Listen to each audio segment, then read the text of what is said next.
We go into a plethora of ways to get invested, how to start, what to invest in, things that you need to watch out for your investments, and all of those things. But the most important part of it is, why is the stock market so significant? What is sort of the driving force behind the importance of the stock market? Well, that's exactly what we want to take a look at it in this episode. Let's get started. Snack on this. Why is the stock market important?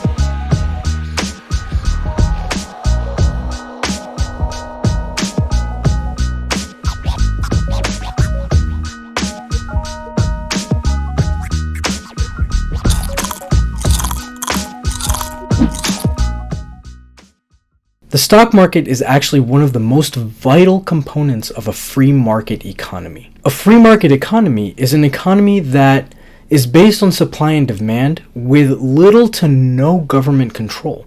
So companies can sort of do as they please in terms of supply and demand side of things, but they must follow regulations. It's not a completely lawless environment. It just means that the government doesn't control the inputs and outputs of the economy, making it a free market economy. This essentially lets companies the freedom to buy and sell what they choose in the quantities that they choose it in. That's a very easy way to remember it. The stock market is also important because it allows companies to offer their shares publicly. So we've already discussed this in previous episodes. Through IPOs is how companies offer slices of themselves to the public. This is a very, very important function of the stock market because it allows you to invest in the growth of companies within your own economy. It allows, at the end of the day, regular investors like us to participate in the economic benefit that comes from companies in the economy doing well. Companies doing well in terms of financials, in terms of their profits, and us being able to take a part in that. All of those achievements and all of those gains are realized through capital gains on the form of our part. So when you buy a stock at 100 and you sell it for 200, you've made a capital gain of $100. Of course, it's taxed, but that's sort of what the stock market lets you do, is really supercharge sort of your savings, sort of your retirement, and all those types of things by allowing you to have those capital gains. There are still plenty of economies in the world that don't have this feature. That's what makes stock markets so important as well. The stock market also allows you to earn money through dividends. Now, keep in mind, in a prior episode, we did highlight the importance of dividends, right? Dividends are basically the company paying you to hold their stock. That's it. So the importance is that if you're invested in a company's stock, they will pay you dividends. And the stock market facilitates that to allow that to happen. Take a word of caution, because we've been sort of saying that you're guaranteed returns and guaranteed dividends and things like that. Losses are also possible in the stock market, but you lessen your chance of loss when you invest in high quality companies for the long term, which is why we recommend it so highly and in so many of our episodes. We've mentioned this before, but institutional investors and professional money managers do get some privileges in the stock market because they have such deep pockets, and their appetite for risk is increased because of those deep pockets.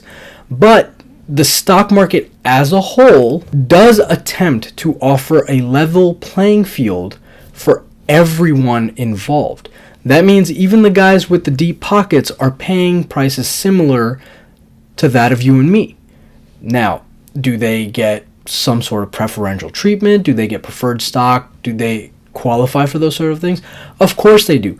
But at the end of the day, just being qualified for those sort of things doesn't make it guaranteed. And so they are playing at the same level field. At least that's what the notion is of the stock market. The stock market ultimately acts like a platform. It is a platform for individuals to sort of invest and save money, which for the market in the long term means the formation of capital and economic growth for a country. So with you putting your money into a particular company or a stock, you're actually helping the economy overall, and you're helping the country overall do what it needs to do.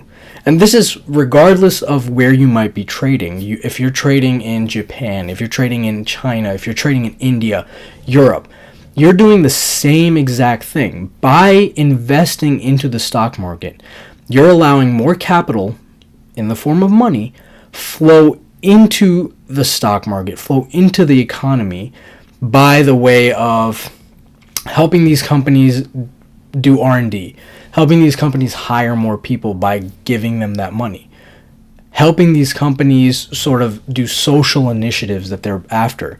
Now, granted, your $100 isn't doing that specifically, but when you do this for the long term and there are millions of people like you doing the exact same thing, it really does add up to provide a boost to the economy overall for any country that you might be participating in. Your investment, no matter how big or small, sends ripples throughout the economy that you participate in. How's that for impact? Until next week, continue monitoring the market, keep funding those accounts, and keep investing.